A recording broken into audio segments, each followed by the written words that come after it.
और आ एक है ना। तो इधर भी पद है और आ भी पद है, लेकिन आप मानिए कि दो अक्षर जोड़कर के भी एक जो है पद या रूप बनता है, जिसे हम रूप या रूपिम कहते हैं।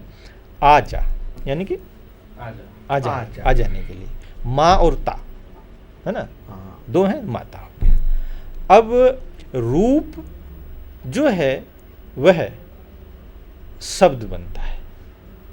पहले इकाई स्वन है, फिर अक्षर है, उसके बाद रूप, उसके बाद वह शब्द का आकार लेती है। शब्द को कहा जाता है कि वह क्या है, एक कोशीय इकाई है, उसका कोशीय अर्थ होता है। यानी कि राम है तो उसके कितने अर्थ, कोशीय अर्थ होते हैं। व्याकरणिक अर्थ कोशीय अर्थ से अलग होता है। राम जाता है तो वहाँ राम दशरथ के पुत्र नहीं है।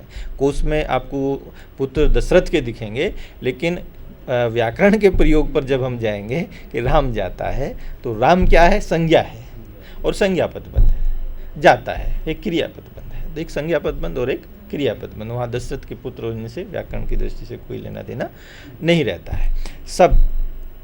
शब्द का जब पदबंध, अर्थात जब हम किसी शब्द को वाक्य में प्रयोग कर लें, पद माने होता है चलना, वह वाक्य में चला गया तो आपका क्या हुआ, पद बन गया। फिर आता है पदबंध, यानी कि सुंदर राम, दशरथ पुत्र राम, यह जो है पदबंध है। पदबंध की विशेषता है कि उसमें एक पद भी हो सकता है और पदों का गुच्छ भी हो सकता है। जैसे राम गया, तो यहाँ पर राम क्या है, एक पद है और एक गया पद है, एक संज्ञा पद है और एक क्रियापद हो गया। ठीक है। अब जब हम बात करते हैं कि 10वीं में पढ़ने वाला राम गया, या जो बड़े वाला राम गया, तो बड़े वाला राम, तो यह भी एक संज्ञा पदबंध है और गया भी एक पदबंध है।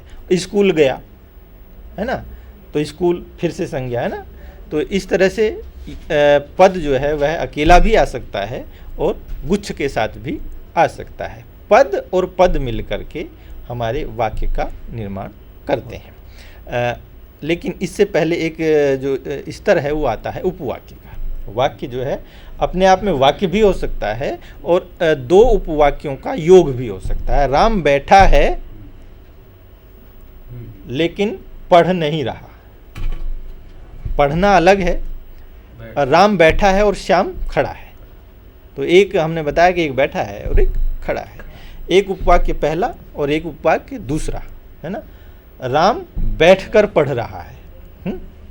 तो इस तरह से दो उपवाक्य वाली संरचना आती है, तो एक वाक्य बनाते हैं। वाक्य और वाक्य मिलकर के एक प्रोक्ति का, राम बैठा है पढ़ रहा है इसलिए कि परसों उसकी परीक्षा है और परीक्षा से 4 घंटे पूर्व तक वह अपनी तैयारी कर लेना चाहता है, जिससे कि उसके अंक अच्छे आए। तो पढ़ने का मतलब क्या है, अंक अच्छे लाना है। अथवा ये कहें कि माता जी आपने कहा था कि पिताजी के आने पर आपको खेलने की छूट दी जाएगी, पिताजी तो आ गए हैं, इतना कह करके हमने सेंटेंस बंद कर दिया। तो यह प्रोक्ति में भी आता है और प्रोक्ति के साथ साथ एक प्रैग्मेटिक्स, प्रकरणार्थ विज्ञान, मतलब प्रकरण क्या है, बच्चा ये जितने सेंटेंस कहे गए वो उन्हें नहीं कहना चाहता है। वो कहना चाहता है कि अब तो खेलने के लिए जाने दो, अब तो मैं खेलना चाहता हूँ, जो तुमने वादा किया था वो तो देखिए पूरा हो गया। वो जो कथन कहा गया किसके लिए, मतलब कई वाक्यों का निर्माण हुआ और वाक्यों का निर्माण इसलिए हुआ कि हमें एक चीज़ जो थी वो स्पष्ट करनी थी, वो पहुंचानी थी आप तक। तो वहाँ पर आकर के एक प्रोक्ति जो है काम करती है। प्रोक्ति मतलब बहुत सारे कथन मिल करके एक भाषा का निर्माण करते हैं। हम फिर से भाषा पर आते हैं। तो भाषा क्या है, संप्रेषण का एक संपूर्ण साधन है। मान लीजिए एक कहानी है, उसमें एक स्टेंजा है, दूसरा स्टेंजा है ना। तो ये सारे मिलकर के एक कथन की पूर्णता को व्यक्त करते हैं। और भाषा वह वस्तु है जिसके माध्यम से जो मेरा विचार है, जो मैं हूँ, जो मैं कहना चाहता हूँ, वह बात कह दी जाए। और यह अपने आप में क्या है, एक फिलॉसफी है, एक दर्शन है। मैं किसी चीज़ को यूँ कहूँ कि चलिए साहब आपसे मिलकर बहुत अच्छा लगा, ये मेरा आपके प्रति भाव है और ये मेरे कहने का एक दर्शन भी है। यूँ भी कहा जा सकता था कि मिले, चलो बढ़िया है, लेकिन चलो बढ़िया है और मुझे मिलकर आपसे अच्छा लगा, इन दोनों के जो सेंस हैं, जो संदर्भार्थ हैं, वो अलग हो सकते हैं और ये एक फिलॉसफी हो सकती है, ये एक दर्शन हो सकता है। मुझे अपने को आप तक स्पष्ट करने का, मैं आपके साथ जो आत्मीयता है, इंटीमेंसी है, वो ज़्यादा रखता हूँ या कम रखता हूँ। आपने कैसे पहचाना मैं क्या हूँ अंदर तक, वो एक सेंटेंस आप समझ गए। तो यह जो समझने की बात है, ये भाषा, और भाषा उसका एक दर्शन जो होता है वह भाषा के साथ सामने आता है। तो मुख्य रूप से हम मानते हैं कि भाषा दर्शन तक चली जाती है। तो डॉक्टर साहब आप और कोई बड़ी अच्छी तरह से आपने इस बात को कहा है। इसमें मैं सार्थक यादृच्छिक ध्वनि समूह की जब बात आप कर रहे थे तो मैं उसी पर ये एक विचार कर रहा था कि गुजरात में हम लोग रहते हैं, तो जैसे ताव शब्द कहते हैं, तो ताव का माना हुआ अर्थ गुजरात और ख़ास करके गुजराती भाषा में रोग, जब हमारे शारीरिक परिवर्तन आता है, कुछ हम अस्वस्थ होते हैं और शरीर गर्म होता है, तो उसको ताव, बुखार को कहते हैं। और वही जब हिंदी में ताव आना जब होता है तो हम आक्रोश, आवेश में आ जाते हैं। तो ये बड़ा अच्छा मतलब आपने इसकी व्याख्या की कि यादृच्छिक जो है वो स्थान विशेष या समाज विशेष के अनुसार जो भाषा के रूप में प्रयुक्त होता है, वह समाज विशेष के द्वारा मान्य होता है। कई बार क्या होता है कि एक हिंदी भाषी विद्यार्थी है, वह संस्कृत कहता है और गुजरात से संबंधित लोग हैं वो संस्कृत कहते हैं। तो जैसे ऋषि जो री है उसका उच्चारण, उस ध्वनि का उच्चारण यहाँ पर रू और हिंदी प्रदेशों में री जैसा होता है। तो हाँ। एक दूसरे के ऊपर जो लोग अनभिज्ञ हैं और जो ये नहीं जानते हैं तो कहते हैं कि तुम गलत बोल रहे हो, दूसरा कहता है तुम गलत बोल रहे हो।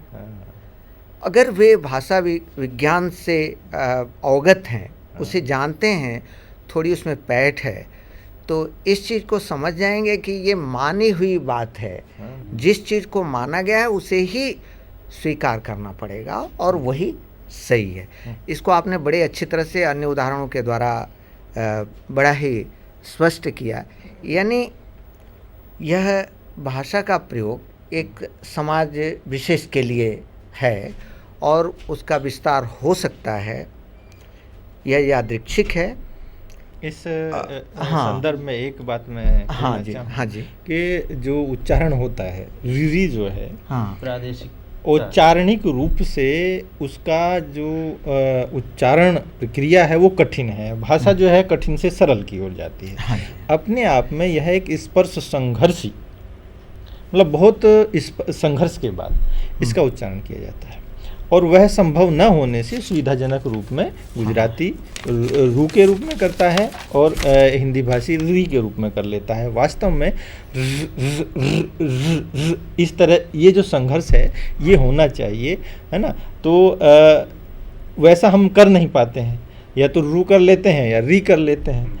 यही कारण है कि हिंदी भाषा में जो री ध्वनि है उसका लिखित रूप मिलता है, उच्चरित रूप समाप्त हो गया। और यह समाज की आवश्यकता और भौगोलिक संदर्भ है कि मैं इसमें थोड़ा सा और इसी चीज़ों को जोड़ूं कि ये तो री और रू की बात है, और इसी तरह हम अगर अवध प्रांत में जाते हैं या ब्रज प्रांत में जाते हैं या मान लीजिए राजस्थानी हिंदी की बात करते हैं, राजस्थान में जिस प्रकार से लोग उच्चारण करते हैं वो अणा का प्रयोग करते हैं, या हम तुरंत पहचान लेते हैं कि भी ये राजस्थान प्रांत से है, तो ये अवध प्रांत का है या ये ब्रज प्रांत का है। तो ये जो उच्चारणगत भिन्नता आती है ये भी उसी भौगोलिक परिस्थिति के कारण होती है। तो इस पर और कुछ आप, ये बड़ी अच्छी चीज़ है कि हम लोग भी जो हैं शाह जो है हम जानते हैं कि 3 प्रकार के शाह होते हैं, लेकिन अवधि वाला जब उच्चारण करता है तो बस वो एक ही शाह बोलता है, भाषा है तो भाषा है, भाषा है तो भाषा है। तो ये इस चीज़ पर आप थोड़ा सा हमारे विद्यार्थियों को भौगोलिकता की दृष्टि से मैं बताऊं जी कि जो बहुत ही ठंडे क्षेत्र हैं वहाँ ध्वनियों का उच्चारण जो है वो फ्रिकेटिव यानी कि संघर्षी हो जाता है, और जो गर्म क्षेत्र हैं वहाँ के उच्चारण जो हैं वो स्टॉप हो जाते हैं। मतलब हम जो हैं जैसे फादर कहते हैं, फा 2 होठों का है ना संपर्क, लेकिन यही फा जो है अंग्रेजी में फा है ना, तो वहाँ फादर इस तरह से प्रयोग किया जाता है। तो यह एक भौगोलिक गुण है, क्योंकि ठंडे प्रदेशों में मुख सुख जो है वह कम खुलने में है, और गर्म प्रदेशों में मुख सुख जो है वह अधिक खुलने तक रहता है। तो यहाँ वो स्टॉप होता है और वहाँ वो फ्रिकेटिव हो जाता है। बहुत ही जो है आपने ये भाषा, हम लोग तो बस विद्यार्थी थे जब, ये ऐसी चीज़ है भाषा विज्ञान और व्याकरण की बस परीक्षा के समय ही पढ़ा जाता है, बाकी तो फिर और इतना नीरस हो जाता। लेकिन इस नीरस विषय को भी आपने इतनी सजीवता और इतनी सहजता से और उदाहरणों के माध्यम से जिस प्रकार से रोचक बनाकर प्रस्तुत किया है वो अद्भुत है। हमारे विद्यार्थी ज़रूर इससे लाभान्वित हुए होंगे। और मैं संक्षेप में थोड़ा सा वो महत्व वाला जो मुद्दा है उस पर आप भाषा के महत्व पर 2-4 कुछ चीज़ें आप बताएं। भाषा का जो महत्व इसमें है कि इससे सामाजिक संप्रेषणीयता पूर्ण होती है। पहली चीज़ उत्पादन क्षमता, यानी कि हम कुछ चाहते हैं अलग करना तो वह भाषा करवा सकती है, हम ऐसा करना चाहते हैं। दूसरे, यदि हम कुछ अलग दिखना चाहते हैं तो वह भी भाषा दिखा सकती है। दूसरे, किसी भी चीज़ को सुरक्षित रखने के लिए भाषा के 2 रूप हैं, एक उच्चरित है, एक लिखित रूप है। तो लिखित रूप हमें किसी भी काल की विशेषताओं, उनके जो संदर्भ उनसे साथ जोड़ देता है, और जो उनसे मिलने वाले लाभ हैं वो सुरक्षित रह जाते हैं। तो भाषा जो है, दूसरे लिखित रूप में मैं आपके साथ संपर्क नहीं कर सकता। अभी तो मोबाइल का है तो मैं आपको SMS कर देता हूँ तो एक भाषा है, और पत्राचार करता हूँ तो वो एक भाषा है। विज्ञान आपके साथ कुछ लाता है तो वो एक भाषा में लेके आता है। ये मतलब उसका महत्व है।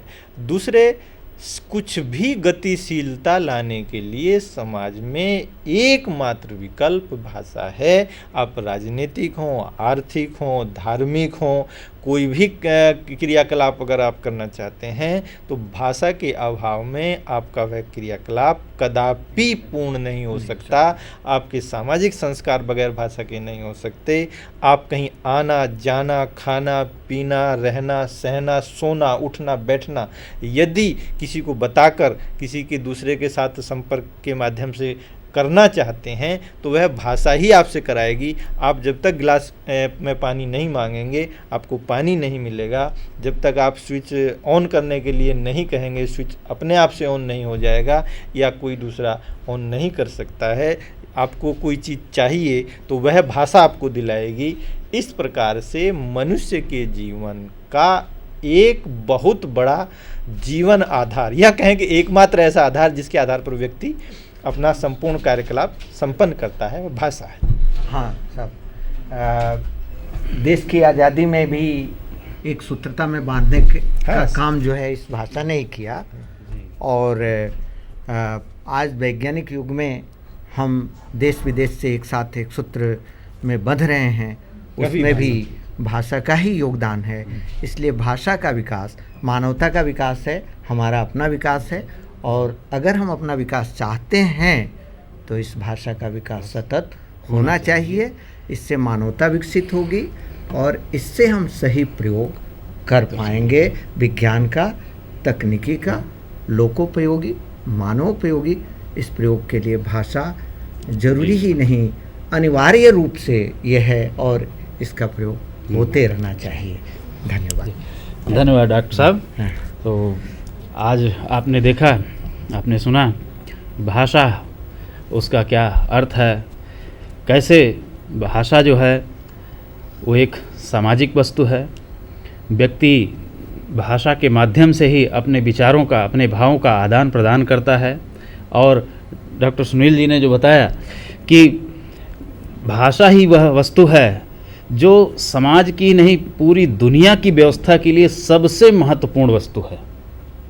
तो उसके लक्षण क्या हैं, उसके स्वरूप क्या हैं, ये सारी चीज़ें आपने बहुत ही विस्तार से दिखाई। मैं पुनः संधान की ओर से और हिंदी कोऑर्डिनेटर की तरफ से, हिंदी विषय की तरफ से आप दोनों महानुभावों का धन्यवाद ज्ञापित करता हूं। आप यहां पर आए और भाषा से संबंधित इतनी रोचक शैली में आपने हमारे विद्यार्थियों को जानकारी दी। धन्यवाद। धन्यवाद जी। हाँ।